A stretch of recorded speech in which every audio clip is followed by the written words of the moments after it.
నేను ఈరోజు నా ప్రతిపాదన ఉన్నతాధికారులందరికీ, శశిభూషణ్ గారికి కానీ, ఇక్కడున్న కమిషనర్ గారికి కానీ, అందరికీ అందరికీ ప్రతి పంచాయతీలో జాతీయ సమగ్రత ప్రాంగణం అనేది చాలా చాలా అవసరం. దాంట్లో జాతీయ సమగ్రత స్తూపం,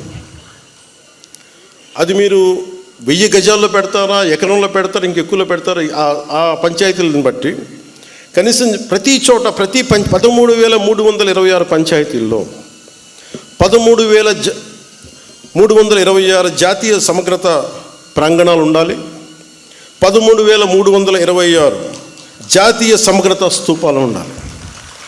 ఇది దయచేసి దీన్ని ఎలా తీసుకెళ్తాం, దీనికి కావాలంటే నేను క్యాబినెట్లో కూర్చొని గౌరవ ముఖ్యమంత్రి చంద్రబాబు నాయుడు గారితో మాట్లాడి, అవసరమైతే కేంద్ర ప్రభుత్వంతో మాట్లాడి, ఇది చాలా చాలా అవసరం. ఇప్పుడున్న పరిస్థితుల్లో ఉగ్రవాదం పెట్రేగి పెరిగిపోతున్న పరిస్థితుల్లో గ్రామాల నుంచి బలమైన వ్యక్తులు ఉంటేనే, దేశ వికాసానికి బలపడే వ్యక్తుల సమూహం ఉంటేనే గ్రామాల్లోనే మన దేశానికి ఏదైనా చేయగలం, తద్వారా మనం లాభపడగలం.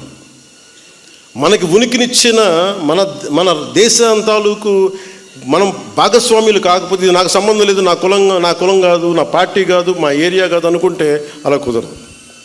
అందుకని దీనిని సమగ్రతని పెంచే, జాతీయ సమగ్రతని పెంచే ఈ జాతీయ సమగ్రత ప్రాంగణాలకి దయచేసి మీరు ఒక ప్రణాళిక తీసుకెళ్ళవలసిందిగా మనస్ఫూర్తిగా నేను మీ అందరికీ తెలియజేస్తాను.